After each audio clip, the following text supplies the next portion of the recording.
Gracias. Yo le comentaba que además de las cicatrices que quedan por el cyberbullying, las instituciones como tal nos quedamos también un poco con esta herida cuando los medios se ensañan y hablan y dicen y pues nos dejan una herida institucional, ¿no? A la comunidad, sobre todo a la comunidad educativa y a la de padres, a lo de de los maestros, que además orgullosamente forman parte de cada una de nuestras escuelas y cuando no se maneja bien la información, quedan heridos también, ¿no? Entonces, Daniel es una persona increíble, lo van a escuchar. Al final tendremos la acostumbrada sesión de preguntas y respuestas y Luz nos va a hacer favor de darnos los generales de Daniel y de conducir esta sesión. Muchísimas gracias por estar aquí. Estamos previendo una hora y 10 de reunión para que tengan a la mano su café. Ya ven que yo siempre les mando artículos para su café. Eso es en la mañana. Ahorita lo que gusten. Adelante, Luz. Perfecto, muchas gracias, Claudia. Pues a mí también me da gusto, me va a dar mucho gusto presentar a Daniel Halpern desde Chile, pero antes pues le quisiera también agradecer a David Moses de Educom Lab, porque pues a raíz de que ellos, Educom Lab participó y fue uno de los patrocinadores, de los socios estratégicos de ACOM en el pasado foro, en el primer foro que tuvimos de ACOM, pues salen todas estas propuestas de cómo poder apoyarnos o acercarse más a las instituciones, a los colegios que son miembros de ACOM. Entonces, pues le agradezco mucho a David esta oportunidad, ¿no? De igual haber conseguido que Daniel pues diera parte de su tiempo y compartiera con nosotros sus experiencias. Pero ¿quién es Daniel Halpern, ¿no? Él es profesor y director de desarrollo de la Facultad de Comunicaciones de la Universidad Católica, es director del Magíster en Comunicación Estratégica y del Diplomado en Redes Sociales, del Diplomado en Comunicación Interna y de un think tank que se llama Tren Digital allá en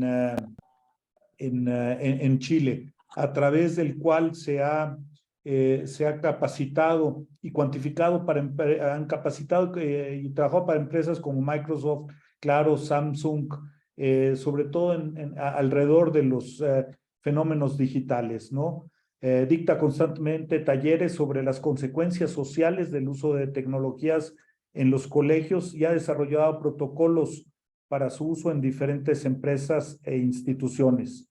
Sus artículos han sido publicados en prestigiosas revistas académicas como Computers in Human Behavior, Social Science, Computer Review, Journal of Computer Mediated Communication and Behavior and Information Technology. Además es investigador asociado de la Boston University y autor del libro Gestión de Crisis, Teoría y Práctica del Modelo Comunicacional, entre otros, ¿no? Y aquí es precisamente la razón por la que está hoy, porque junto con un grupo de sociólogos, periodistas, psicólogos y profesores investigan y están muy al tanto de las consecuencias sociales que tiene el uso de las tecnologías de comunicación en la población a través de este think tank llamado Tren Digital, ¿no?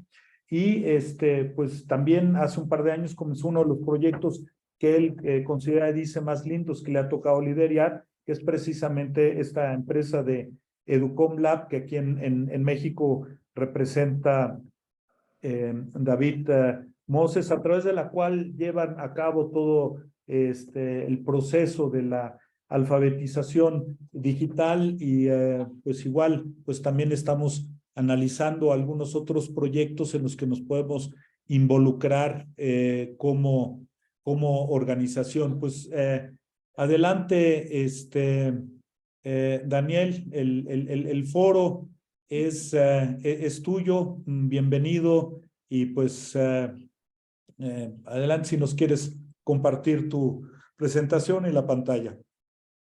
Muchas gracias, Luz, Claudia. Muy buenas tardes a cada uno y una de ustedes. Un placer saludarlos, saludarlas. La verdad, agradecido por esta oportunidad. Ahí saludo a todos. Ahí estoy viendo, qué sé yo, Edith, Patricia, Rosalía. Ahí no veo, pero dice el Colegio Chimalista. A todos, miren, es un placer poder contar con ustedes. Dejen explicarles. Voy a compartir la presentación y lo que yo tengo idea para contarles son varias cosas, pero van a ser dos principalmente, por un tema de tiempo, de espacio. Luz o Claudio, una pregunta, ¿ustedes están aceptando o yo solamente soy el que tiene que aceptar? Somos coanfitriones, ¿cierto? Ustedes aceptan, ya no Exacto, me sí. preocupo de eso. Perfecto. Sí. Yo me encargo De de aceptar. que la gente que está en sala de espera entre, tú no te preocupes. Ok, maravilloso. ¿Qué les voy a hablar hoy día? Hoy día les voy a hablar de dos fenómenos. Uno es el impacto, ¿no es verdad? ¿Por qué es más fácil hablar mal que bien de los demás? Y lo voy a enfocar en la primera parte en bullying a estudiantes y después entre nosotros, adultos. ¿Ya? Si es que hay alguna palabra por mi chileno que no se entiende, ustedes me avisan y la cambiamos. No hay problema. Acá nos adaptamos a la cultura y al entendimiento de cada uno. Es lo más importante de todo. Entonces voy a hablar hoy día cyberbullying, el poder de hablar mal en las instituciones. Lo llamamos las cicatrices emocionales del cyberbullying. ¿Por qué cicatrices? Todos sabemos lo que es una cicatriz, ¿no es verdad? Pero la cicatriz es algo que queda interno. Y es muy interesante este fenómeno. Yo digo siempre cuando le pregunto a los estudiantes, le digo, querido, quiero que me digan qué edad tengo. Cuando le hablo a los estudiantes, y me refiero a este tema. Entonces, ¿cuánto empiezan? 40, 42, 45, 37, 38. Entonces, finalmente les cuento que tengo 42 años. Es decir, cuando yo, un poco más, ¿no es verdad?, de 25 años o 30 años, cuando tenía nada de ello, y todavía hay cosas que recuerdo como si fuera ayer que me dijeron. Esos son cicatrices. Y ustedes dicen, bueno, pero no, ¿cómo? Supéralas. Pero cosas que se quedan adentro. Y pueden pasar 30 años. Y les puedo decir a ustedes, y ustedes todavía se acuerdan de ellas. Y les cuento una historia impresionante. Hace 4 o 5 años, fueron los 20 años de la fiesta de egresados. No sé si se hace también en México, pero en muchos colegios, después de 20 años se reúnen los estudiantes, ¿no es verdad?, de la generación. Y yo les cuento que un amigo mío organizó la de 20 años. Y éramos más de 100, 118. Y hubo 4 personas que dijeron que por favor no los volvieran a llamar, porque para ellos la generación estaba muerta, no existía. Lo que se llama un fenómeno de negación acorde a la psicología. Es tan fuerte lo que alguien puede vivir que decide borrar lo que pasó. Y eso es fundamental entenderlo. Son las cicatrices que llamamos emocionales.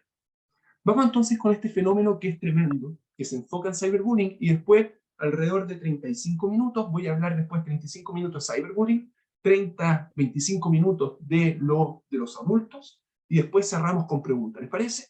Vamos entonces, cyberbullying, dinámica de 3 grandes actores, lo que se conoce como una víctima, un victimario y la audiencia. Pero antes de entrar, es fundamental entender 2 conceptos. Uno, que ustedes conocen muy bien, la imagen, ¿no es verdad?, con la identidad. Esta es la primera idea. La diferencia entre imagen e identidad. E imagen, cómo me ven los demás. Identidad, cómo me veo yo. ¿Cuál es el problema? El problema es que la imagen, el cómo los demás me ven, termina afectando, se come la identidad, el cómo me veo yo. ¿De dónde sabemos esto? De lo que son las ideas proyectivas. Cuando hace ya 10 años comenzamos con esto, nosotros le pedíamos a los estudiantes para poder reconocer cuando había bullying en los chiquititos, le pedíamos que se dibujaran. Estas técnicas proyectivas ustedes las conocen, ¿no es verdad? Van donde el psicólogo, el niño no sabe verbalizar muy bien lo que le pasa, el psicólogo le dice, ok, dibújame la familia, cuéntame cómo son las dinámicas, el papá, la mamá, porque de esa forma se puede, ¿no es verdad?, entender. Cuando a un niño ustedes le piden que se dibuje, saben perfectamente si lo están molestando o no. ¿Por qué? Porque al cabezón lo molesta, se dibuja con la cabeza más grande. O con la cabeza más chiquitita si es que lo molestan por tener cabeza chica. O al morenito, negrito, que se raya más negro. O al gordito, ¿no es verdad?, que es más gordo. O blanquito o narigón. ¿Por qué? Porque finalmente el cómo los demás, la imagen, cómo los demás te ven, termina afectando cómo se ve a sí mismo. Ese es el problema. Vamos entonces hoy día con las redes sociales. Yo soy activo en LinkedIn, ¿no es verdad? Tengo 40.000, no sé cuántas, y trabajo para empresas moviendo mensajes. Entonces, ¿qué es lo que uno podría llegar a pensar? Yo llego y puse, ok, esta la vieron 75.000 personas, esto 200.000 personas, esto 57.000 personas, y uno, wow, 69.000, 70.000, y de repente uno pone algo y lo ven 2.000, 3.000, 5.000, ¿y qué podría llegar a pensar? Decir, ¿por qué los demás? ¿Qué me pasó a mí? ¿Estoy haciendo algo mal? Ya no me ven 200.000, 300.000, me ven 3.000, 2.000. Dice, pero espérate un minuto. ¿Por qué?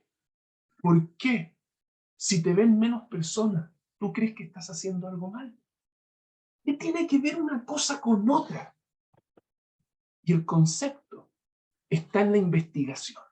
Cuando nosotros levantamos datos en colegio, que lo hacemos desde el año en escuelas, desde el año 2015, en distintas escuelas, nos damos cuenta de un fenómeno impresionante. ¿Y qué es? Que mientras los jóvenes más tiempo están posteando imágenes en redes sociales, menos contentos están con su cuerpo. La idea de autoestima, autopropio, estima, valor, amor propio, mientras más yo estoy mostrándome en redes sociales, mientras más estoy yo mostrándome en redes sociales, menos contento estoy con mi cuerpo. ¿Cómo puede ser esto? Muy sencillo, porque yo paso a ser dependiente de los likes, de los me gusta de los demás. Este concepto de autoestima, valor propio, pasa a ser del resto. Ellos deciden cuán contento o bueno soy con yo conmigo. Primera idea, entonces, la imagen, el cómo los demás me ven, termina afectando mi identidad, el cómo me veo a mí mismo. Y ese concepto es fundamental para entender el cyberbullying. Primera idea, entonces la imagen se come la identidad. Segundo concepto, la idea detrás de la vulnerabilidad.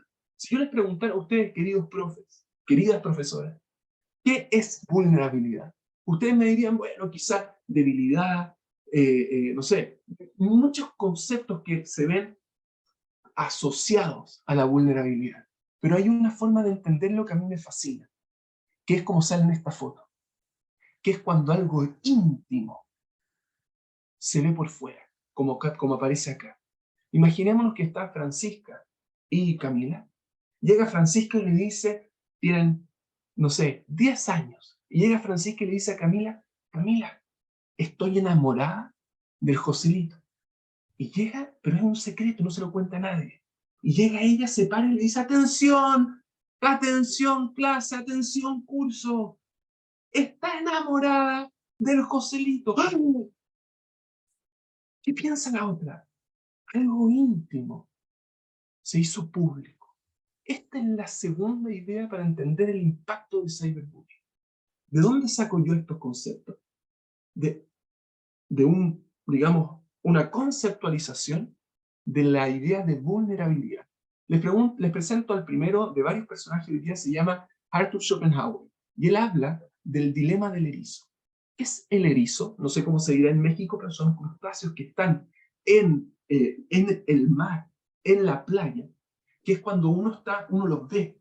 Y este caballero, que hace varios cientos de años ya era un observador, vio que los erizos estaban perfectamente en las piedras del mar y estaban perfectos ahí, con el sol tranquilo, pero como les cuesta mucho poder tener lo que se conoce como calor propio, regular la temperatura, apenas bajaba la temperatura, el sol, se empezaban a juntar.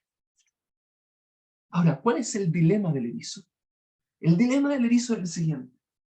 Se empiezan a juntar cuando les cuesta regular la temperatura. Se empiezan a juntar porque necesitan calor propio, como nosotros nos ponemos cuando hace frío, que uno se pone con el otro, busca el calor del otro. ¿Y cuál es el dilema? Las pinchitas. Y llega y se van a acercar porque tienen frío. Y se empieza, y se pinchan. Llega Freud, Sigmund Freud, y le dice a Schopenhauer, tú eres un genio. Lo que tú viste en los crustáceos pasa también en las personas. Cuando en su libro Psicología de las Masas y Análisis del Yo, él explica, cuando una persona se acerca a otro y se daña, queda como con esta sensación de dolor que después le impide seguir acercándose. De hecho, ustedes sabrán que los mayores dolores por los abusos se producen entre cercanos. Y después cuesta mucho eso. Y él estudió personas que trataban de tener una relación, por ejemplo, amorosa, pero por traumas previos, por el dolor como alguien había abusado de ellos cuando se acercaban, cuando bajaban las barreras de intimidad, ya después no podían porque sentían ese dolor. Este concepto de, al hacer visible algo íntimo, la persona se hace vulnerable. Es el segundo elemento central para entender las consecuencias del ser. ¿Y por qué es tan importante hoy día en la juventud? Porque todos los jóvenes ya no vean el tema del erizo, del dilema del erizo. Veamos el dilema real que todas las personas sienten. ¿Cuál es el conflicto? El conflicto es el siguiente. Nosotros sabemos que hay un elemento que se llama dopamina, que es el encargado de sentirnos, ¿verdad?, placer en las personas. Y bueno, son un neurotransmisor que es el encargado, ¿no es verdad?, de ver cómo nosotros, mientras se va activando ahí en el núcleo accumbens, empieza a activarse cuando vemos elementos que nos dan placer.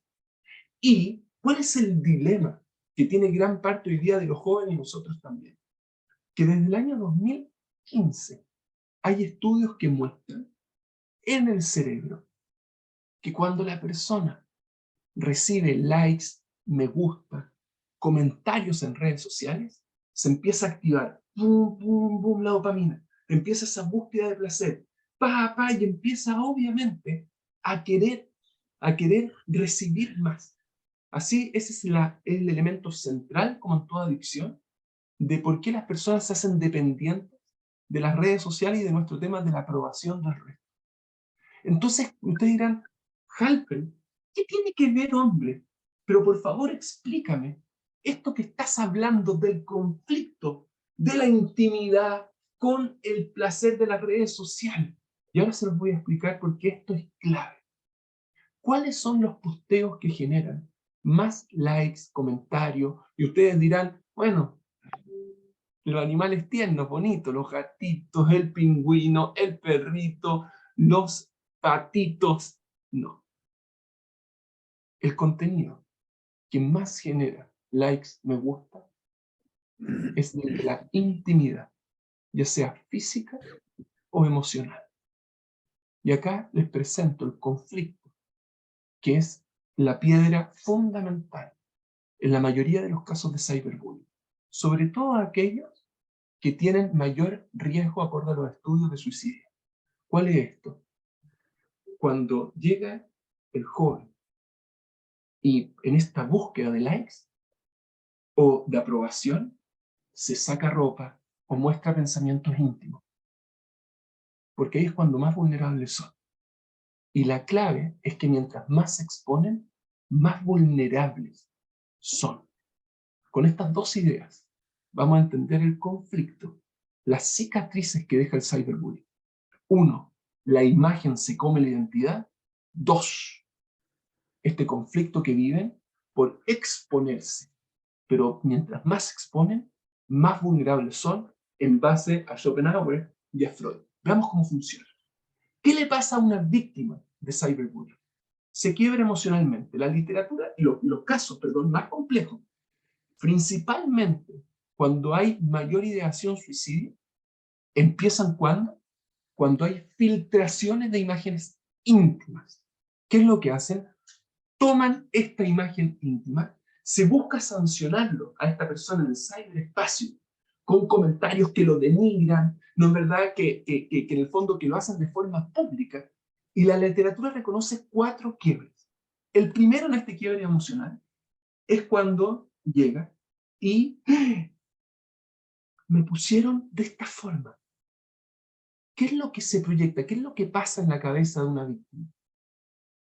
La víctima cree que de ahora en más, acuérdense el primer concepto, la imagen se come la identidad.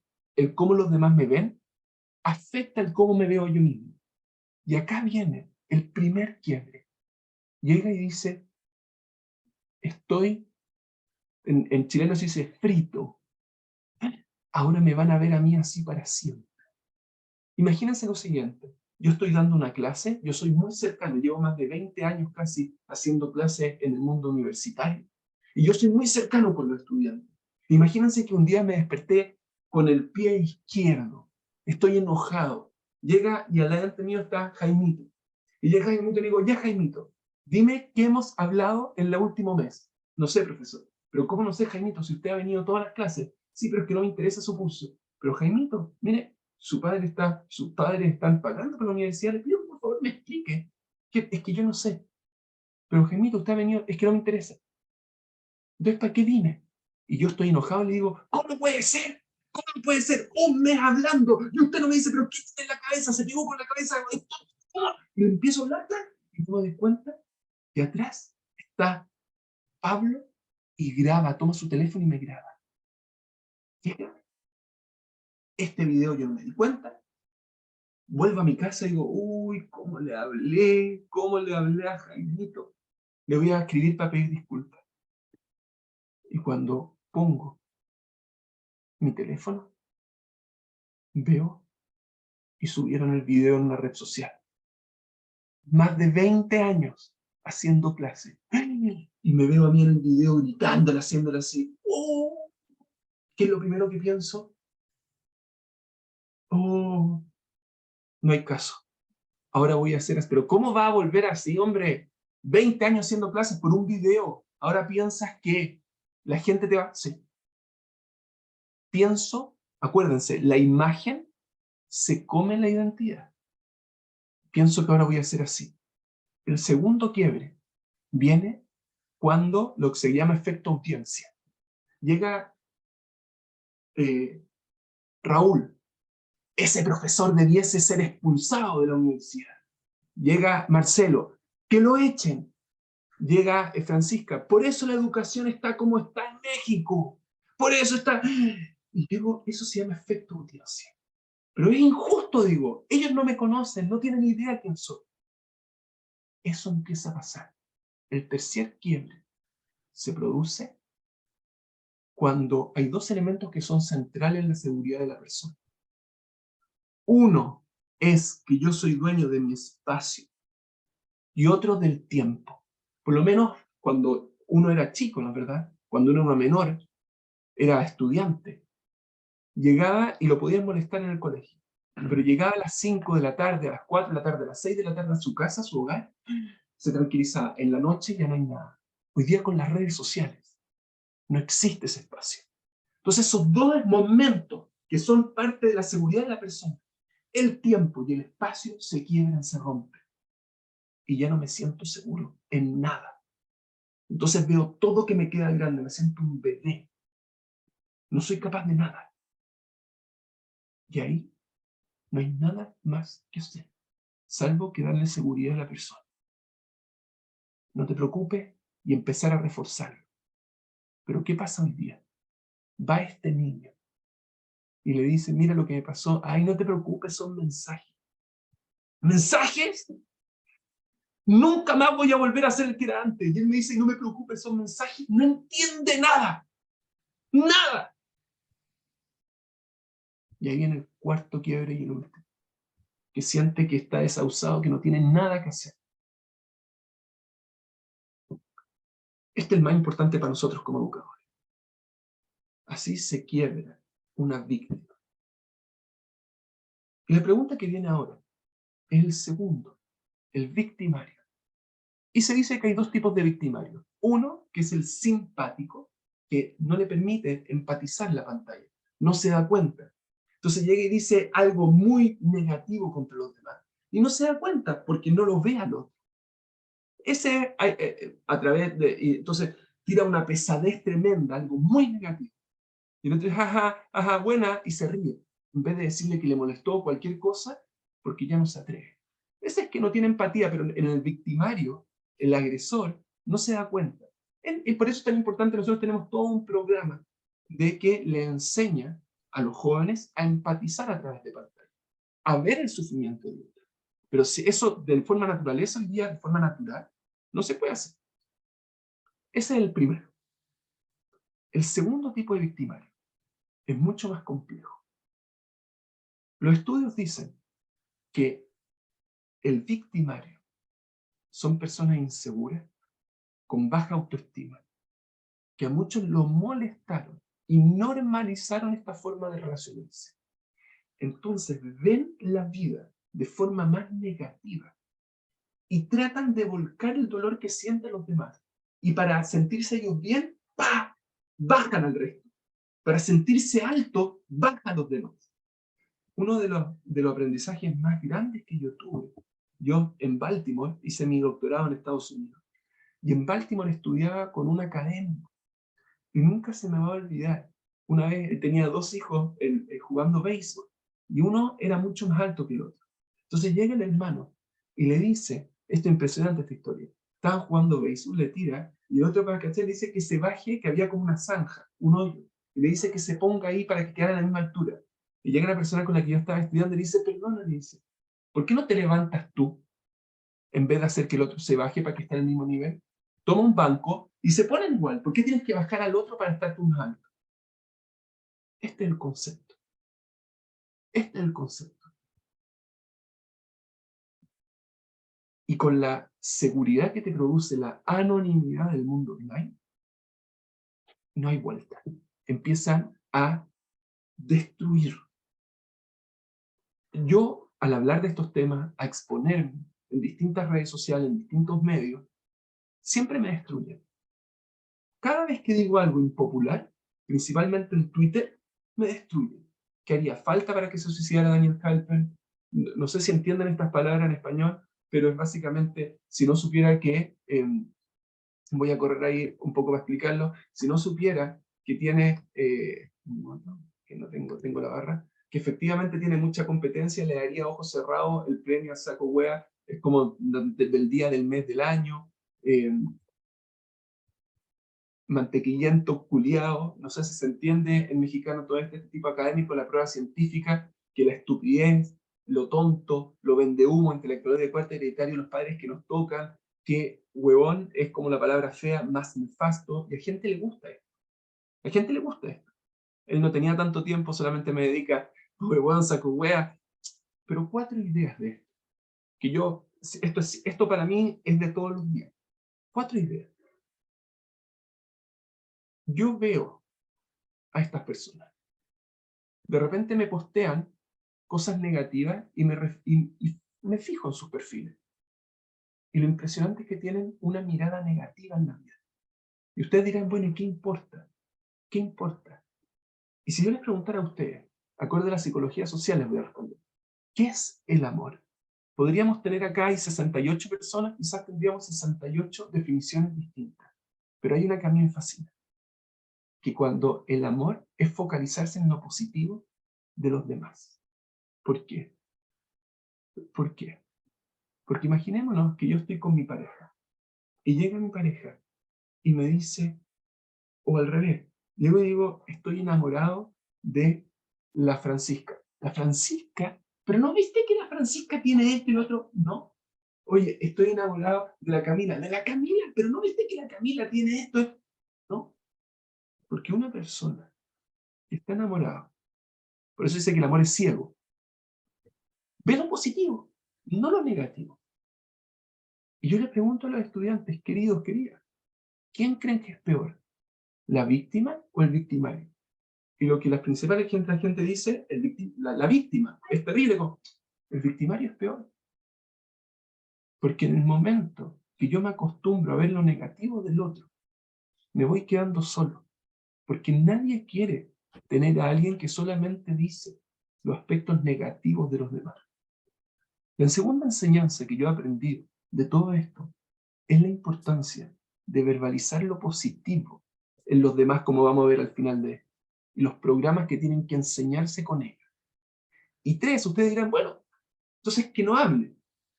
Si no puede ver lo positivo, que no hable. No es así. Porque hablar es una necesidad. Así lo explican los académicos, como Robin Dunbar, de Princeton. ¿En qué sentido? Que nosotros tenemos que conformar comunidades a través del habla. No existe no hablar. Y nosotros en nuestras carreras, en nuestras instituciones, vamos a encontrar 2 tipos de personas. Aquellas que hablan, todos hablan, unas que hablan negativo y otras que hablan positivo. Hablar negativo destruye relaciones y positivo las construye. Y eso lo vamos a ver.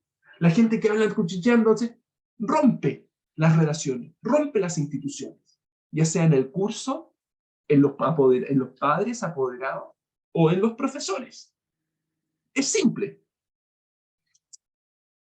Nosotros trabajamos mucho el concepto de la huella digital. Y agarramos un curso de un grupo, no verdad, un nivel, y vemos lo que escribieron las redes sociales. Y hacemos su huella. Cuando le mandaste un mensaje enviándolo a la mierda, no sé si se disculpen, pero esto es un ejemplo de lo que nosotros hacemos en los cursos. Cuando posteaste una foto, qué sé yo, cuando le dijiste que era una perra, que se chupa, esto es en chileno, pero eso les digo, es su huella.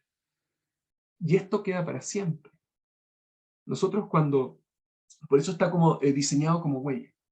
Nosotros en el centro de estudio, en el think tank que tenemos, mostramos, por ejemplo, la cantidad de empresas que han dejado de contratar personas por cosas que postearon. Porque finalmente, hablar mal de los demás termina hablando mal de uno mismo. Nadie quiere tener a alguien conflictivo. Entonces, hablar mal de los demás vimos que no solo destruye a la víctima, sino que también al victimario. Porque tiene un enfoque negativo y le va a costar mucho relacionarse con el resto. Generar relación. Pero ¿qué pasa? Es decir, el que habla, el victimario, el de quien, o el agresor, la víctima, de quien se habla, pero ¿qué pasa con el que escucha? Con la audiencia. Y acá vamos al tercer elemento central en cualquier tipo de dinámica de cyberbullying. Pero antes de entrar, dejen contarle una historia. Ella se llama Kitty Genovese, es una historia central en psicología social. Kitty, volvamos, esta foto del 59, preciosa ella, vamos al año 64.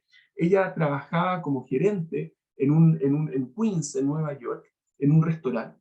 Y una noche ella sale, no se da cuenta que detrás la seguía Whistling Mosley, y llega este hombre, espera que ella se estacione en el edificio donde vivía, la persigue, la mata, y finalmente le roba, la viola, un caso terrible. Y bueno, a él lo apresan, finalmente lo toman. ¿Y por qué este caso es tan importante en la psicología social?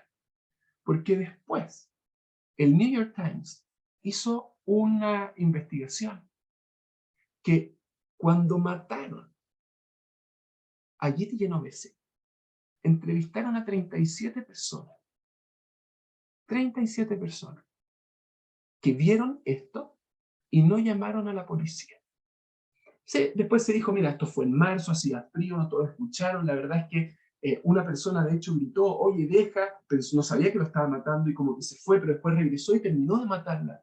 Independiente de esto, llega la psicología social y dice, ¿cómo puede ser que 37 personas hayan visto esto y nadie ha hecho nada? Y desarrollar una teoría que se llama la difusión de la responsabilidad. ¿Qué es? Mientras más personas hay, menos responsabilidad las personas sienten de actuar.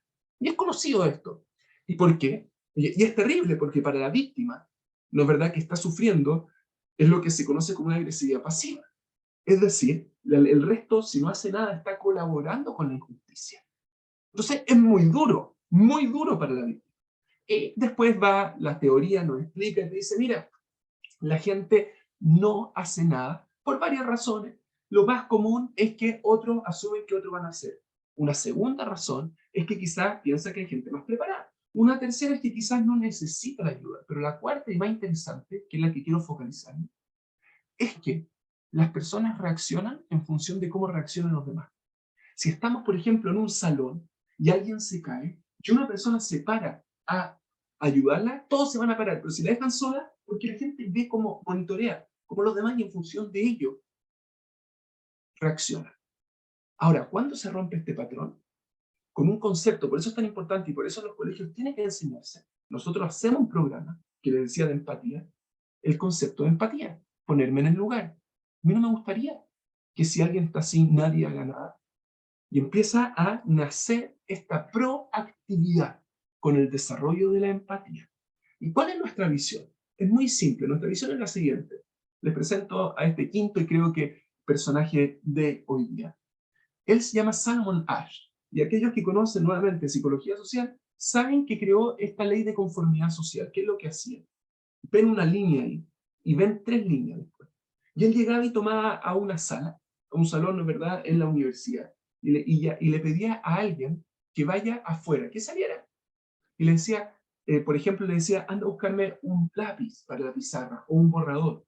Y le decía, señores, estamos haciendo acá vamos a hacer un estudio social. Cuando yo les voy a decir que, por ejemplo, ustedes necesitan, que estamos viendo si que las personas necesitan unos lentes, que es peligroso el tema de la visión, entonces les vamos a hacer acá en una línea, y yo sé que la línea de control que se llama, como pueden verlo acá ustedes, no es más larga que el resto, pero quiero que cuando yo les pregunte, todos digan que es más larga. Entonces, imaginémonos, Juanita llegaba, volvía después, que le informaba esto al salón, y llegaba y le decía, ya Marcela, dime, ¿cuál línea es más grande? ¿La de control o la A? La de control, profesor. ¿Cuál línea es más alta? ¿La de control o la B? La de control, profesor. Y Juanita se quedaba así. ¿La de control o la C? La de control. Y después, Marcelo, ¿y usted? La de control, la A, la de control, la de control, la B, la de control. Y Juanita, y cuando le tocaba a ella decirlo, en la mayoría de los casos, por un concepto de presión social, decían la misma respuesta. ¿Por qué? Por temor a hacer la voz distinta, diferente del curso. En la mayoría de los casos, cuando se rompía el patrón, y Salomon Asch fue muy inteligente, hacía el mismo experimento siempre. Con la diferencia es que una vez, o algunas veces, le decía a alguien que dijera la respuesta correcta. Y cuando ahora el sujeto de estudio veía que alguien más decía la respuesta correcta, ahí en el 100% de los casos, decían la de verdad. Cuando uno decía la correcta, en el 100% de los casos decían la que era de verdad. ¿Por qué? Y esto es lo que nosotros tomamos de ahí. Porque es impresionante cuando hay uno en la audiencia que dice algo, el efecto que se genera. Los estudios dicen que en el 80% de las veces nadie interviene en cyberbullying. Pero cuando una persona lo hace, en más del 50% de los casos se acaba. Eso es lo que se llama el concepto de ser audiencias activas. Y miren esto. Nosotros le preguntamos a los estudiantes, oye, ¿qué es peor? ¿El cyberbullying o el bullying? Y en el 89% de los casos, los estudiantes reconocen que el cyberbullying es igual o peor que el bullying tradicional. Sin embargo, cuando les preguntamos cómo actuarían ellos en la defensa, acá ustedes pueden ver que lo rojo representa el bullying tradicional y lo azul el cyberbullying. Y siempre reaccionan menos cuando es con una pantalla. ¿Por qué? Porque no ven a la víctima. Entonces reaccionan menos. Pero saben que el cyberbullying es peor. Es decir, hay que educar. Hay que enseñar la empatía. La proactividad. Dejen explicar y cerrarlo con una historia y una idea esta primera parte que habla de educación. Este es un pueblo en Texas que se llama Denison. Y siempre les cuento esta historia. Vámonos a finales de los 40, en la casa de Chesley. Chesley, un niño que creció con un alto sentido de moral. Los papás se preocupaban de que creciera con una idea, con identidad de ayudar a los demás. Y llega en el año 1964, cuando tenía 15 años, y le dice, mira, Chesley. Y le traen la historia de Kitty Genovese, el New York Times. Y le dice, ¿qué harías tú, Chesley? Y él se hace le impactó tanto que 37 personas no hayan llamado a la policía, que le dice, papá, si a mí me pasara esto, hizo un juramento a sí mismo, lo que se llama un valor. Yo voy siempre a actuar para nunca dejar a alguien solo. 14 años. Esta promesa él dice que definió quién era. Nunca la pudo llevar a la práctica. Estudió para ser piloto y nunca la llevó hasta el año 2009, cuando el capitán Sullenberg, Chesley Sullenberg, en el vuelo de US Airways, sale de Nueva York, pasa menos de un minuto, y 2 bandadas de pájaros, obviamente un pájaro no le hace nada a un avión, pero cuando 2 bandadas entran a las turbinas, destruyeron los motores. Mayday, Mayday. Llama de vuelta a la torre de control. Tengo un problema. No tengo presión. No tengo, qué sé yo, fuerza. Le dicen ya, regrese. No le dicen, no alcanzo a regresar. Hay edificios. Voy a chocar. ¿Y qué va a hacer? Voy a aterrizar en el río. Y esta es la historia que ustedes conocen, el del capitán Sullenberg, que se inmortalizó en la película, se llama creo Milagro en Hudson, de Tom Hanks, donde aterriza en un milagro increíble, creo que se llama Alucinaje, no me acuerdo, aterriza en el río. ¿Y por qué les cuento esta historia? Porque si ustedes ven la película, nosotros sabemos que los aviones no son barcos, y se está empezando a hundir. Y él va, y no una vez, 2 veces, le pide al auxiliar, al asistente de la lista de pasajeros, y va buscando en todos los asientos que no hubiera nadie. Y el avión efectivamente se empieza a hundir, y se hunde. Y él es el último que sale. ¿Por qué? Porque a los 14 años, su papá llegó con un diario y le enseñó un valor. Y él se prometió que nunca iba a dejar a alguien solo. Ese es el impacto de la educación. Y es alucinante la historia, pero es mucho más impactante cuando él entra 2 veces para estar seguro que no iba a dejar a nadie solo. Es impresionante los valores como los define. Y la historia con que termino esta parte a los estudiantes para explicarles es la siguiente. Cuando llevábamos 3 semanas en octavo es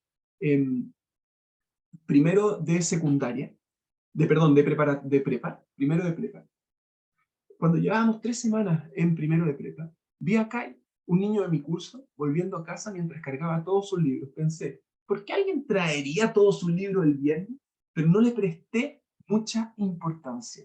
Justo en eso observé como otros niños venían y le botaban todos sus libros. Sus lentes también volaron. Mi corazón se rompió. Fui corriendo a ayudarlo y lo vi agachado en el suelo buscando sus lentes, con una lágrima por su mejilla. Esos niños deberían estar en el zoológico, le comenté. Lo vi sonreír al verme. Me dijo gracias. Tomé la mitad de su libro y caminamos juntos. Resultó que vivíamos cerca. Le dije que nos viéramos el fin de semana. Le presenté a mis amigos y todos nos caímos bien. El lunes de vuelta lo vi en la calle con todos sus libros. Le pregunté si quería sacar músculo, se rió. Me dio la mitad para que lo ayudara. Durante los siguientes 4 años nos hicimos mejores amigos. Para la graduación, un colegio que le pedían a un alumno que hiciera el discurso de graduación, le pidieron a él que hiciera el discurso. Se veía un poco nervioso el día de la graduación. Lo traté de animar, era impresionante, lo va a hacer muy bien. Se rió. Y esto fue lo que dijo en la graduación. Este es uno de los libros de educación que más me ha impactado a mí. Dijo así: la graduación es un momento para agradecer a aquellos que nos han ayudado durante todos estos años.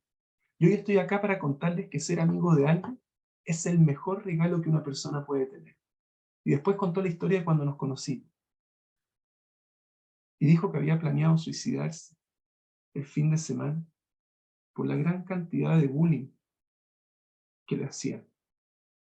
Y que había sacado los libros de su escritorio y casillero para que su mamá no tuviera que ir a buscarlos después. Y ahí me miró y me dijo: gracias, me salvaste, porque un amigo nos puede salvar. Este concepto de audiencia, de empatizar, de ser audiencia activa, es todo en un programa de cyberbullying. Todo, generar una identidad que se focaliza en esto como curso, como nivel, como salón, es todo. Eso es lo que nosotros hacemos. En eso nos enfocamos. Ahora, ¿cuál es el impacto? En los estudiantes es impresionante. Ahora, el impacto en nosotros de hablar mal. Les quiero contar a nivel organizacional una historia increíble que trae Bannister, les voy a mostrar después, que es un payaso que se sube al escenario y cuenta un chiste. Y lo cuenta una vez y todo el espectáculo se ríe. Todos los asistentes. Lo cuenta nuevamente y la mitad se ríe. Lo cuenta por tercera vez y ahora solamente muy pocos se ríen, y una cuarta vez ya casi nadie se ríe. Y él dice lo siguiente: si ya te ha dejado de hacer gracia lo que acabo de contar, ¿por qué no dejas de atormentarme una y otra vez por lo mismo? Si ya te ha dejado de hacer gracia lo que te acabo de contar, ¿por qué, sin embargo, no dejas de molestarme una y otra vez por lo mismo? Con esta historia parte Tilner y Baumeister, el libro que es revelador: el poder de lo negativo. ¿Cómo? ¿Por qué te explican ello? Esto hay que entenderlo en una institución educacional. ¿Cómo lo malo tiene mucho más impacto que lo positivo en nosotros? Por eso es tan importante erradicar este hábito de hablar negativo. Lo malo tiene mucho más impacto que nosotros lo bueno. ¿Por qué? Porque le prestamos acá, en el cerebro, mucha más atención a las malas noticias que a las buenas. La crítica nos afecta más que lo del otro. Una mala reputación es mucho más fácil de adquirir y más difícil de perder que una buena. ¿Por qué? Porque las personas, los humanos, estamos cableados para tomar nota y reaccionar rápidamente ante la amenaza. Y hay una explicación genética. El cerebro lleva, acorde a lo evolucionista, años, milenios evolucionando. Donde había peligro. Entonces, donde había peligro de muerte, la persona se focalizaba en el peligro y medía el peligro. Entonces, eso lo hace mucho más. ¿A qué le pondrían mayor atención ustedes? ¿A un león? O, con respeto a Newton, ¿no es verdad? O una manzana que cae de un árbol. Al león, obviamente, porque eso nos amenaza. Y el cerebro, acuérdense que antes la gente salía y no sabía si iba a volver. La postura religiosa dice: no, Dios creó a las personas con este tipo de cerebro. Pero no hay conflicto. Tanto los religiosos como los evolucionistas están de acuerdo que que estamos cableados para ver más lo negativo que lo positivo. Si ustedes van, ¿no es verdad?, viajan, están viajando con sus maletas y la maleta no llega, el equipaje no llega. ¿Cuántas veces puede pasar? Un anciano, yo nunca he visto a alguien agradecer porque le llegó el equipaje. De 99 veces, pero una vez que no le llegó, y empieza, la gente tiene un enfoque en lo negativo. Yo, de repente hago clases, cursos, y me evalúan 45 personas. 45 personas. 43 extraordinarios. 1 o 2 malos, y me quedo con esa impresión. Pero ¿cómo puede ser? Les puse un ejemplo, miren, ahí es tan ridículo esto, que es obvio que en nuestra vida tenemos elementos negativos. La pregunta es: ¿por qué le damos mayor importancia? Sabemos qué pasa. el mejor bateador de toda la historia se llama Baby Ruth. Él, que fue el mejor que ha existido, en su mejor temporada tuvo .69. Es decir, que de 10 le pegaba 6,9. Uno de los mejores arqueros, me preparé, mexicanos de la historia, algunos dicen que no, otros que sí, da lo mismo, se llama Guillermo Ochoa, ¿no es verdad? Ustedes lo conocen seguramente. Ahora, entonces ustedes dirán, extraordinario este tipo. Me fijé, ha salvado 18 penales en su historia. Y sin embargo, le han hecho 74. Entonces, no, oye, pero ¿cómo? ¿El mejor, uno de los mejores arqueros de la historia? Entonces, ¿por qué? No funciona así. Un deportista de élite entiende que le van a hacer más goles que va a atajar en penales. Pero no anda focalizándose en los goles que le hicieron. Esa es la actitud. Esa es la actitud. Es verdad que lo negativo nos afecta más. Es cierto, está en nuestra naturaleza. Pero uno se entrena para romper eso. Eso es educación. Si eso es una educación, ¿qué es? Para poder explicarle el impacto que tiene esto en nuestras instituciones. Baumeister cuenta el caso, por ejemplo, de Lisa Byington. ¿Qué? Cuenta, es una historia increíble esta. Ella trabajaba con una oficina de producción de video. Y la gente, dice, ella creía que era el peor ambiente en la historia de la humanidad. Habían cubículos, no sé cómo se dice en mexicano cubículos, pero como en el fondo como oficinas chicas cerradas. Y todos mantenían las puertas cerradas, nadie iba a los espacios comunes. Era terrible. Hasta que uno de los encargados, de los gerentes, tuvo una condición en su corazón y debió trabajar desde la casa. Todo cambió. La gente, los colegas, comenzaron a discutir las prácticas, dejaban las puertas abiertas a los gerentes. Había mayor creatividad, intercambio de ideas. Uno trajo un brownie, otro música, después fueron a comer juntos, happy hours, no sé si es así en México, pero... Y todo esto pasaba los días que el gerente no iba al trabajo. Esto es una historia real. Y cuando cuentan esta historia de esta mujer, dice, oye, esta persona no era antisocial, pero su conversación era tremendamente negativa. Cuando hablaba de los clientes se reía, los consideraba tonto, aburrido. Entonces, en las reuniones entonces nadie quería. Y aún así Elisa Byington no lo veía como un problema hasta que vio la diferencia cuando estaba ausente. Una sola persona. Ahora no estoy hablando de los niños. Es cierto el poder del mal, de hablar mal, el impacto del bullying que vive. Estoy hablando de nuestras instituciones. Como una persona con su negatividad puede afectar a que todo un grupo logre el potencial. Y traen otro caso que es impresionante, en que había en una empresa de ventas de ropa, había un vendedor que era el más destacado de todos. Un genio, pero se aprovechaba de los demás, lo humillaba, nunca lo ayudaba, lo despidieron. Y lo increíble es que nunca más hubo un vendedor como él, pero la empresa vendió más. Ese es el impacto de hablar negativo. No sé si los conocen, a Gottman y Schwartz. Son impresionantes ellos, impresionantes. Han estudiado por decenas de años matrimonios. Pueden predecir con un 90% de accuracy, de efectividad, cuando un matrimonio, por dinámicos que tienen, se va a divorciar. ¿Y qué es lo que ellos te dicen? Impresionante. Dice que para que un matrimonio prospere, escuchen que es impresionante, porque esto se da en todo tipo de relaciones. Necesita 5 veces más experiencias positivas que negativas. Porque, es decir, algo negativo que uno escucha del otro dice, equipara a 5 cosas en nuestra cabeza, porque tenemos esa tendencia positivas. Esa es la relación. Si ustedes escuchan hablar mal de alguien, van a necesitar una vez 5 cosas positivas para que quede igual. Impresionante. Las palabras tienen poder. Eso aprendemos en el mundo de las comunicaciones. Pero las malas palabras tienen mucho más poder, porque son destructivas. Y el principio es muy simple pero poderoso, o sea, simple pero muy poderoso. La forma con que hablamos con y de los demás forman el ambiente social. Eso dicen los estudios. Eso es.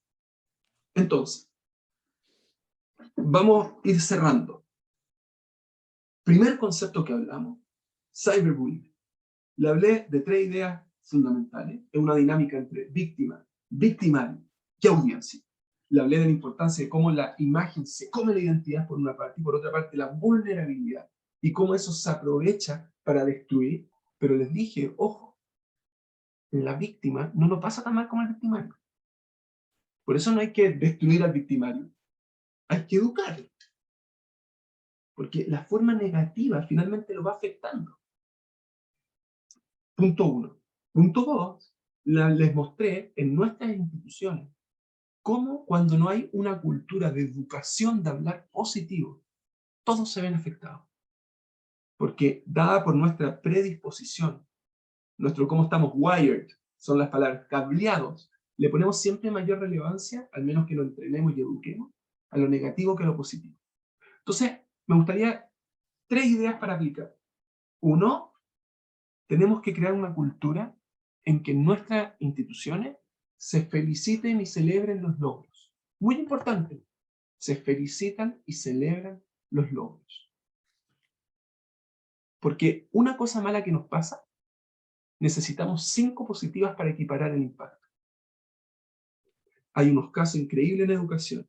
Me acuerdo de, ahora olvidé en Estados Unidos en qué estado, un colegio que iba de mal en peor. Y decidieron empezar a celebrar y felicitar cada uno de los logros. Siempre, si no tenemos nada que celebrar, empezaron con los cumpleaños, con cada cosa, y cambió la cultura. Y fue un colegio después de élite. Impresionante. En cualquier relación que sea importante para usted, feliciten de forma diaria, principalmente en educación. Ver y decir el bien de los demás nos hace mejores personas. Te hace a ti mejor persona y fortalece también el vínculo. No hay mejor antídoto que este. 2, de hecho, ¿de dónde aparece esto? ¿Conocen ustedes quizá el libro Mindset? No me acuerdo cómo se llama, de Carol Dweck en español. Hay una versión, está en español traducido, ahora olvidé cómo se llama la traducción, si alguien lo puede poner en el chat, lo agradecería mucho. Y que habla de que este concepto de inteligencia fija es absurda. Es absurda. Es verdad, no vamos a hacer como moneda, es decir, que se desarrolle. Eso es lo que el fixed mentality contra una verdad mentalidades fijas, contra las que son flexibles de desarrollo. Es verdad, dice, no vamos a ser moneda, no vamos a ser Mozart. Pero todos tenemos habilidades que están durmiendo hasta que las despiertan.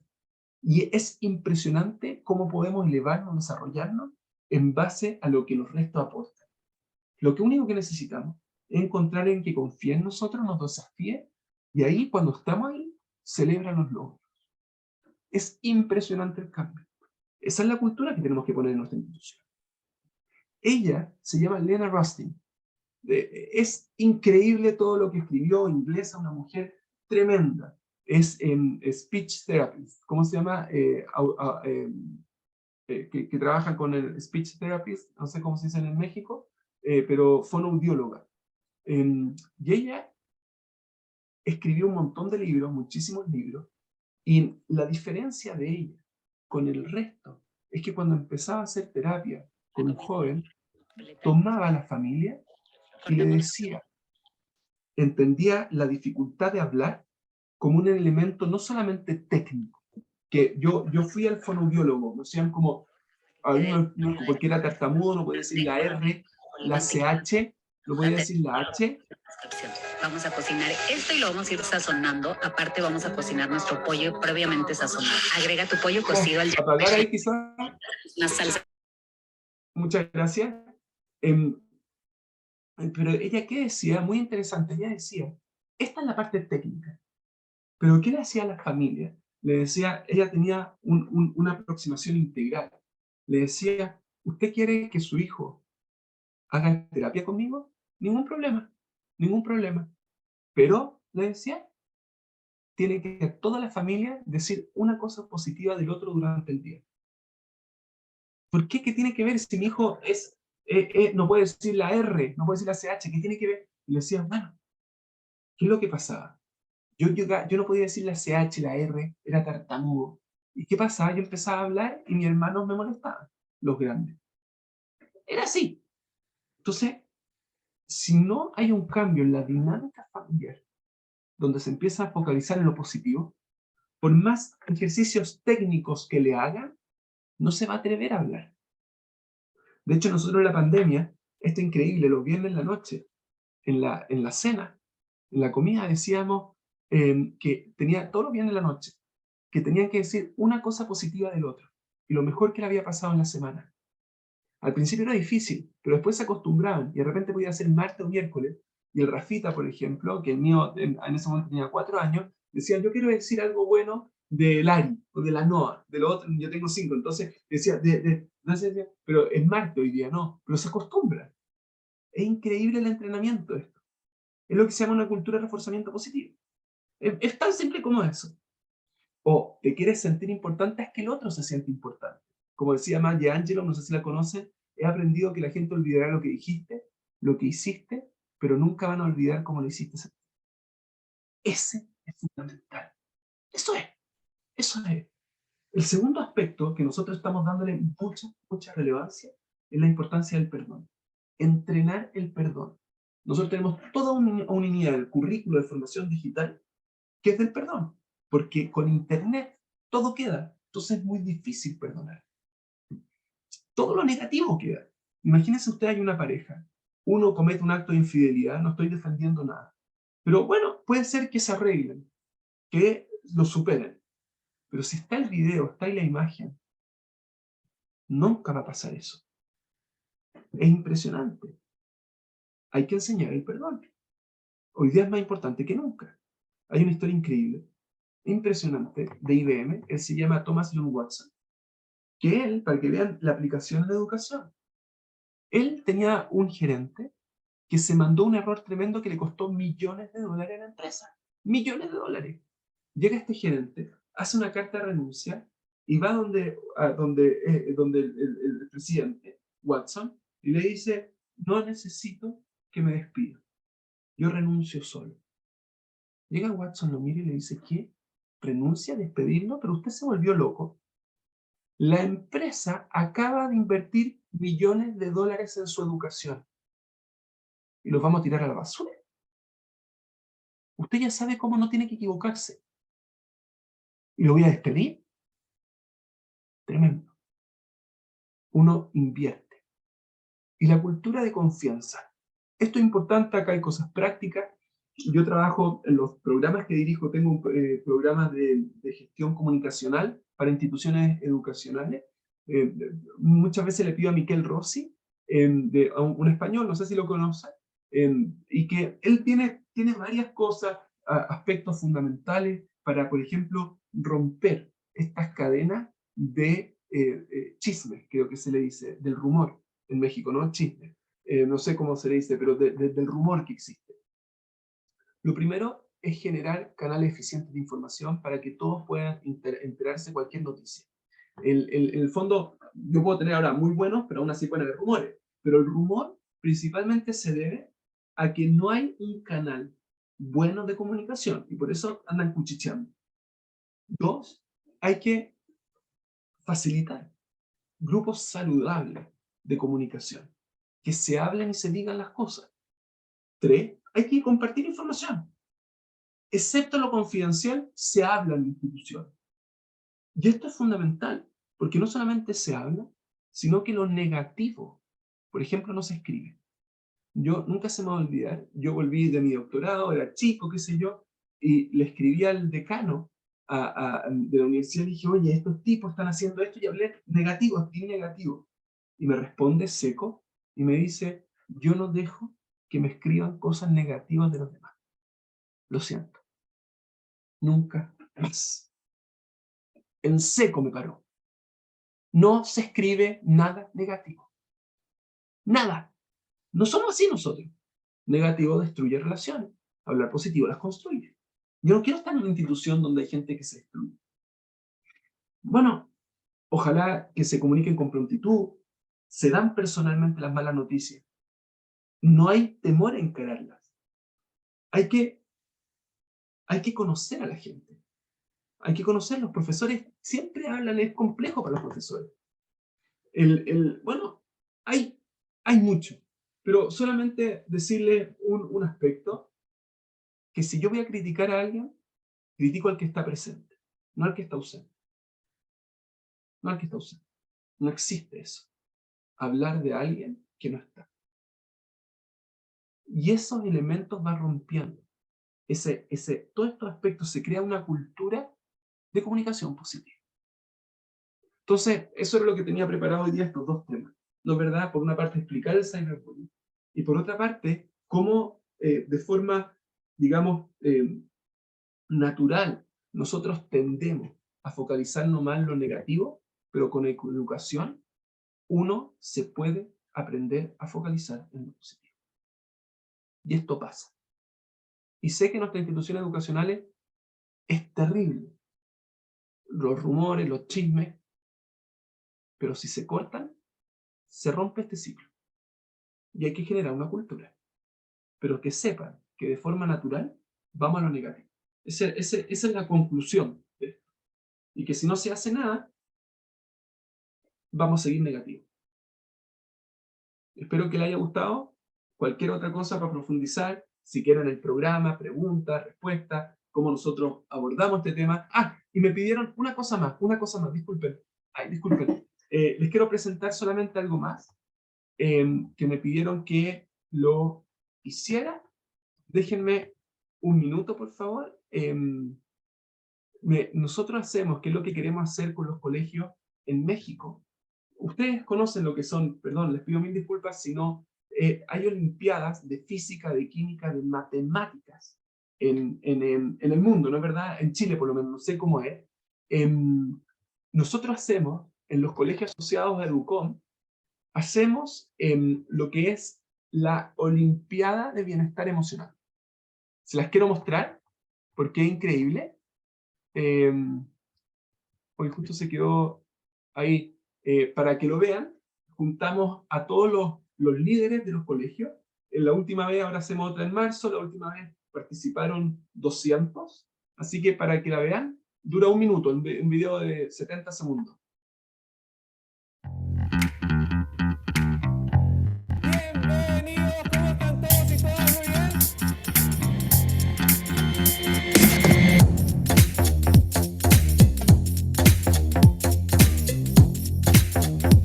Solamente hay una regla, es disfrutar.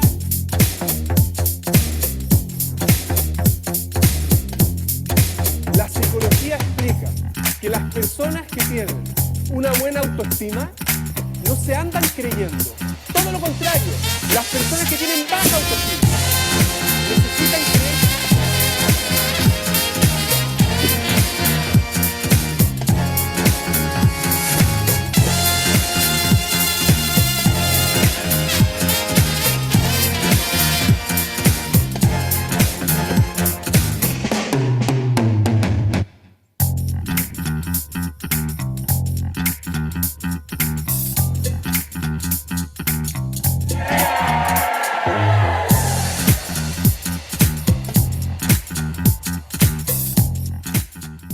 Bueno, eso les quería mostrar. Qué interesante. Esas son las actividades y desarrollo de programas que hacemos.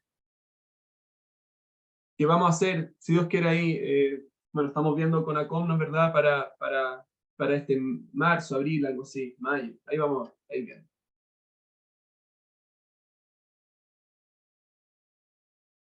No te escuchamos, Luz. Perdón. Ahí. Muchas gracias, Daniel.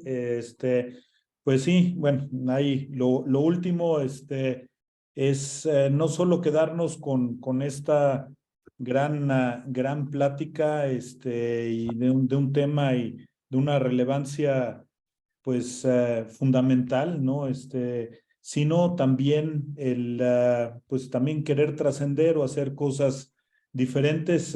Esperemos pues encontrar el eco suficiente para igual organizar o formar parte de esta primer Olimpiada del bienestar. Tenemos aquí varias preguntas y muchas alrededor del tema del bullying, ¿no?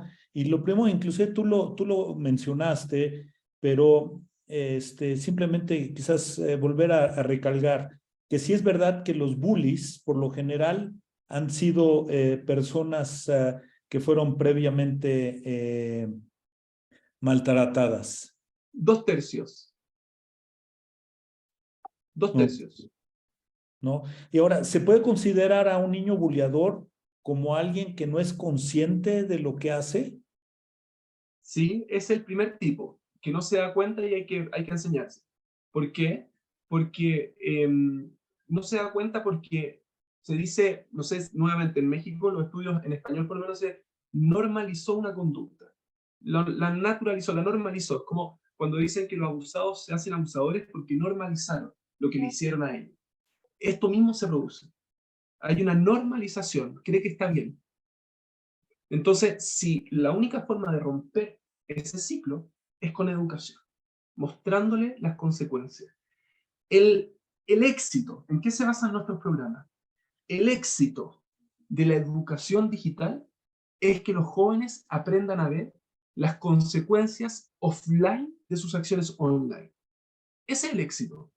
Cualquier éxito de un programa de educación o alfabetización digital es que los jóvenes aprendan a ver las consecuencias offline de sus acciones online. Que un poco lo que no, ¿verdad? Lo que Luz preguntaba. Eso es. Y para eso hay un programa, ahí pueden ver en educomlab.com distintos, digamos, como nosotros por lo menos lo tratamos, esta temática. Ahora, también en esto hay hay varias preguntas que nos hacen.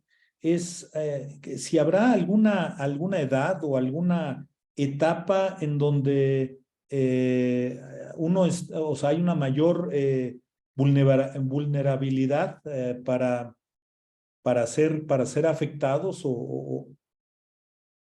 Sí, por el tipo de contenido que se empieza a ver, nosotros es terrible, pero como estas son el concepto de la cicatriz, ¿no es verdad?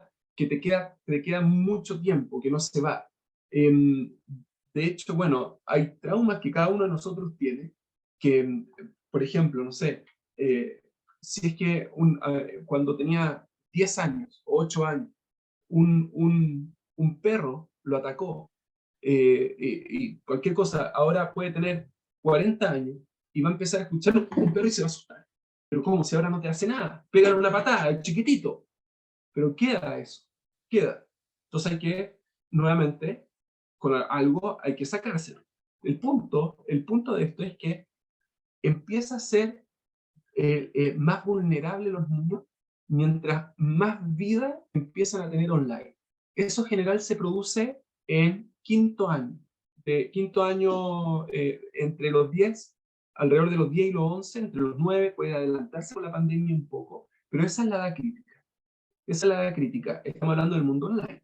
En el mundo offline puede ser desde cualquier edad, pero desde esa edad ya empiezan a tener mayor acceso y el alcance de la imagen puede llegar más lejos. No es solamente, por ejemplo, si es que uno estuviese, cuando las cosas son en público, el impacto de la degradación es mucho mayor.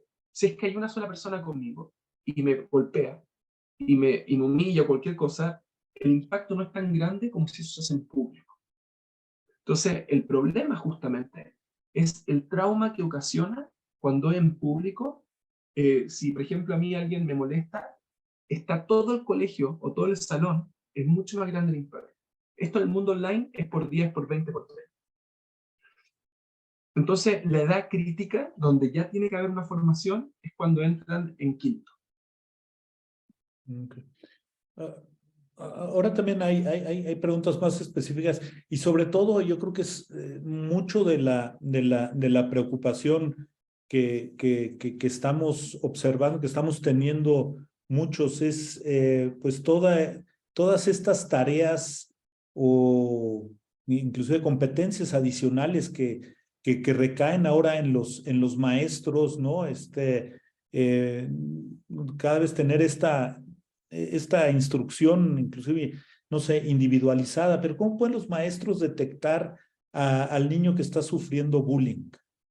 Muy bien, entonces, una forma, son varias, pero una de las formas más básicas es cuando un joven recibe un mensaje de texto y se asusta. ¿Por qué? Si alguien ve y se asusta, ya pasó algo. Como que le llega un mensaje y como que uno ve una reacción, eso ya es algo. Hay cambios de ánimo, hay cambios. Nosotros tenemos, miren, si ustedes van a educomlab.com, hay una guía, estoy casi seguro que está, o si no, cuando dice en hogar recursos descargables, fichas familiares, dejen ver si es que está esa. Ah, sí, miren, voy a compartir un minuto, permiso. Acá ustedes ven en recursos descargables, se está viendo, ¿no? ¿Se ve? Sí, sí, lo estamos viendo. ¿Sí? Ya, entonces acá, recursos descargables, fichas familiares. Ay, perdón. Y acá me llega esto, que son fichas familiares o fichas para la sala de clase, como el que les comentaba. Pero acá hay uno que es un manual, que es para reconocer justamente esa pregunta. Está más pensado para los papás, para la mamá, el apoderado.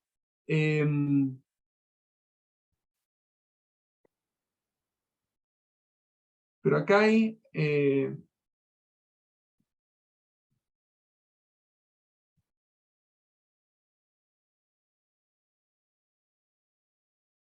cómo detectar nerviosismo cuando llegan mensajes de texto, molestia o frustración después de estar online, reticencia a hablar de las cosas que le pasan online, dificultad para dormir, pérdida de interés en actividades que antes sí le atraían, conductas de depresión y antisociales, distancia con familiares que era poco común que antes no se hacía. Esos son ejemplos de indicadores.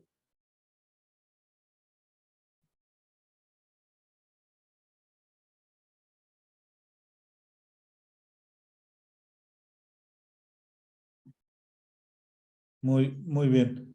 A ver, estoy viendo aquí cómo lograr una clara autoestima y buena inteligencia emocional en los docentes frente a los grandes retos de los alumnos, quienes muchas veces no reconocen en ellos un mentor en su vida personal. Muy buena pregunta. Yo no soy un experto en esa área, pero lo que sí entiendo y conozco con respecto a esto es que las personas se realizan cuando ven resultados de impacto en su acción. Esto es una regla general. La persona cuando es capaz de ver el impacto, las acciones, cómo es capaz de afectar al otro, es impresionante cómo funciona. De hecho, muchos programas, nosotros también tenemos algo, es que los mayores, por ejemplo, generan actividades para los más chicos, para que vean, los alumnos estoy hablando, el impacto. Entonces, lo que nosotros tratamos de hacer siempre con estas actividades es que se ve como impactos, cambios, y eso aumenta la autoestima de forma inmediata en el docente. Muchas veces el docente, y me pasa a mí también, cuando hago clases principalmente online a universitarios, que tienen sus cámaras apagadas. Me siento el peor profesor del mundo, que no tengo impacto, que no tengo efecto. Y es todo lo contrario cuando sí pasan y suceden las cosas. Lo que nosotros hacemos constantemente son instrumentos de medición, de desarrollo y actividades con impacto. Y eso debiese aumentar de forma inmediata la autoestima, la conexión emocional. Porque ahí ve que sí tiene un impacto lo que hace. Dejan contarle una historia. Una vez, bueno, a mí me han pasado, gracias a Dios, muchas cosas negativas, digo. La razón por la que yo estoy en esto es porque he tenido experiencias, como ustedes ven, de que es tanto el dolor que uno siente cuando le hacen cyberbullying, que finalmente dice, yo quiero que esto sea una misión de vida, ayudar al resto. Entonces, me acuerdo de una niña que se me acercó, y les quiero contar dos ejemplos que son impresionantes. Uno es una niña que me mostró su cosita acá que se había dañado. Entonces, me mostraba y me decía acá, y yo le decía, ¿a ti te pasó esto la primera vez que te molestaron? ¿Tenías sed? ¿Fuiste al baño? ¿Pensaste acá? Que son digamos, lo que a mí me había pasado. Y ella, cuando se dio cuenta que había otra persona que le había pasado eso, y había como sobrevivido, es increíble el impacto y el efecto. Ella ahí me dijo, me diste esperanza. Eso es fundamental. Eso uno dice, tuvo un impacto. Ahí creció, pero inmediatamente mi autoestima. Y otro, muy interesante, había una niña que tenía en terapia narrativa, que toda su vida era negativa, mala, mala, mala, mala. Entonces yo llego y le digo, yo generalmente cuando voy a los colegios doy 6, 7 pláticas durante el día. Entonces al final, entonces necesito tomar té con miel. Entonces llego a la niña y le digo, no sabía qué hacer con esta niña, pero es que olvídense. Entonces empiezo a jugar con esta terapia narrativa. Y le digo, mira, acompáñame, te quiero invitar a lo que yo tomo, un té con miel. Entonces le digo, ¿a ti te gustan las abejas? Y me dice, no, ¿por qué? Me dice, son terribles, ¿no? Te pican. Sí, me dice, no me gustan. Y digo, bueno, yo necesito tomar té con miel, si no, no puedo hablar. Digo, ¿tú has probado algo más dulce que la miel? Dice, no. Digo, ¿y no te parece increíble que vengan de las abejas? De algo como que es tan peligroso. Dice, sí. Bueno, digo, la única diferencia entre eso es que hubo alguien que se preocupó de la abeja, en una colmena la trabajó y pudo dar miel. Le dije, eso mismo pasa con las personas. Tú quizás no has tenido a nadie que se haya preocupado de ti, pero eso no significa que no seas dulce. Y empezamos a ver toda la historia de ella, en terapia narrativa, hasta que encontró algo que le hiciera más dulce. Ese ejemplo a mí que yo doy, tú decís, bueno, Halpen, pero son uno en cuanto. Bueno, pero lo que le estoy diciendo es que me da autoestima, que me da valor. Eso es lo que hay que buscar. Yo no sé mucho de eso, pero sí entiendo el impacto que nos causa cuando vemos que podemos ayudar a los demás. Es increíble. Eso es lo que hace lo que hacemos, que somos profes.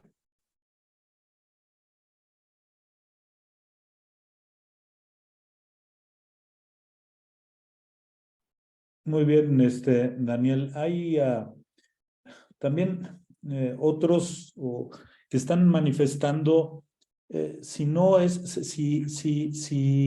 eres buleador de chico, si esos patrones los sigues llevando cuando estás en la universidad y luego los vas a llevar cuando estás trabajando en una empresa, y eso pues ocasiona un clima laboral ahí negativo. O sea, si todo esto no puede,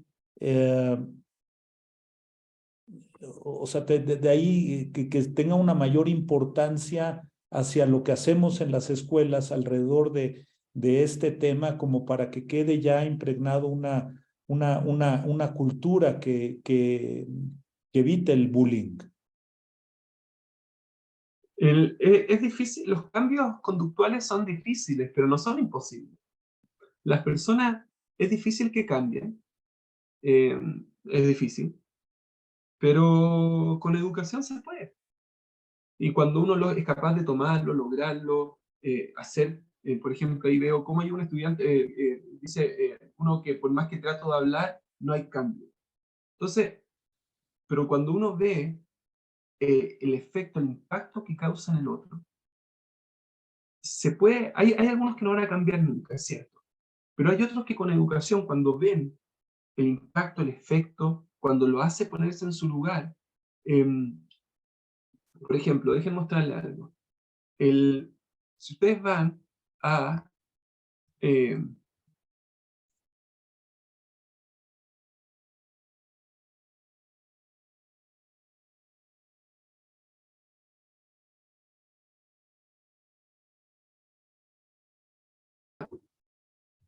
No sé si te... ahora va a aparecer, ¿o no? ok. Si ustedes van, por ejemplo, a la plataforma, no la tienen, pero pueden ir a Educom Lab y ven, nosotros siempre comenzamos los programas, por ejemplo, en el de quinto, que es de cyberbullying, siempre partimos de forma positiva para generar un impacto mayor. ¿Qué es lo primero? Decimos de quiénes son las personas felices. Y les mostramos un estudio en la Universidad de Harvard que demuestra que las personas más felices son aquellas que son capaces de relacionarse con los demás. Y la segunda clase es ¿cuál es el principal factor que permite a las demás personas relacionarse? La empatía. Y explicamos lo que es la empatía con los ejercicios. Y después decimos, ¿pero qué pasa cuando hay pantalla? La empatía baja. ¿Y qué pasa cuando baja la empatía? La empatía, sube las agresiones. Recién ahí entramos al cyberbullying. Pero es la construcción lo importante. Eso es lo que puede generar un impacto. Entonces, en el fondo lo que hay que hacer es tratar de persuadir. Y después viene lo terrible, la desgracia. Pero primero es, a todo el mundo le llega a ser feliz. A todo el mundo. Todos buscan mayor felicidad. Entonces, esa es, por ejemplo, nuestra forma con que nos aproximamos a este fenómeno. Eso, y después vamos, bueno, ahí pueden ver en Educom, hay ejemplos de clase, de las planificaciones y todo para que las vean. Ok. Pues muchas gracias. Mira, creo que ya de alguna manera creo que has contestado todas las preguntas que Una pregunta, dame un ejemplo más, dame un minuto para mostrarle un ejemplo que pueden utilizar, porque está en el canal de Educom, que puede ser interesante para mostrarle, y con esto termino como para que vean material que hay, para que vean también nuestra aproximación, que me parece que es interesante, creo yo, humildemente lo digo, que es, miren, ahora les muestro, dejen encontrarlos.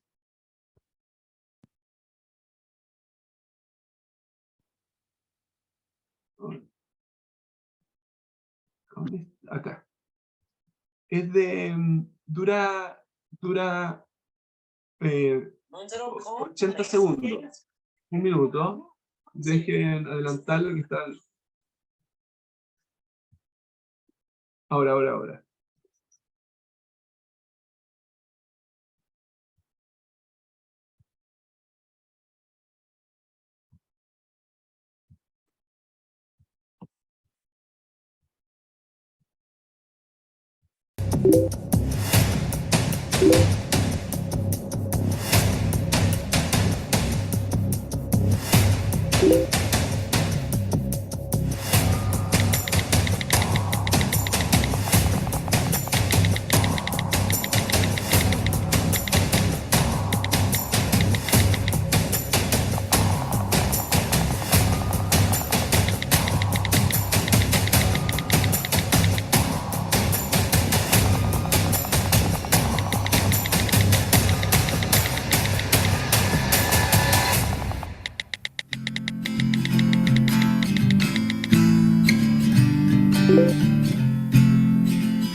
Bueno, es un ejemplo. ¿Cómo trabajamos? Eso para nosotros lo que se llama incontinencia digital es fundamental. Educar para que no respondan a la primera. Lo primero que se les viene a la cabeza. Ese es otro ejemplo. Muy bueno. Y yo creo que pues también ese es luego lo que necesitamos tener herramientas, tener elementos que nos ayuden a tener esa cercanía con nuestros alumnos o también a los que nos toca dirigir, pues también con nuestros maestros, ¿no? Les quiero decir, bueno, muchos de los que han asistido hoy, pues es la gente, los psicólogos, los responsables de los departamentos psicopedagógicos, y ya nos están preguntando, y esa es una de las razones por las cuales también grabamos nuestra plática para que pues luego la puedan ver con los otros, ¿no? Conocemos mucho de lo que queremos hacer y lo que hacemos es compartir y no quedarnos nada más nosotros con esta excelente plática. No sé, Claudia, si quieras preguntar o agregar algo más. Gracias, Luz, gracias, Daniel, David y todos los miembros que están hoy aquí, que estuvieron. Llegamos a 68. Muchísimas gracias a todos. La verdad es que es muy interesante cómo tenemos que hacer algo desde la educación temprana, desde la educación básica, kinder, primaria, secundaria, preparatoria, porque uno no deja de ser bully cuando termina la universidad. Entonces esto sigue creciendo en los ambientes laborales, sean colegios, sean empresas, y creo que es responsabilidad de todos asumir pues que nos toca hacer algo, no quedarnos como espectadores, como bien tú dices, y no dejar que crezca esto para que siga siendo un cáncer de la humanidad, de la sociedad. Entonces nos dejas mucha tarea para pensar, seguramente te volveremos a invitar. Tenemos que explorar la página para no estarte haciendo preguntas que seguramente están respondidas en la página.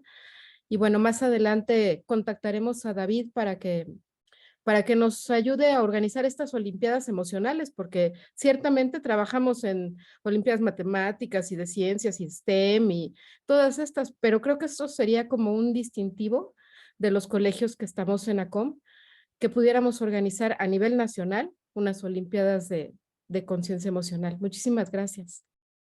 Con mucha felicidad. Ahí vamos a estar. Usted dice la fecha, ¿no?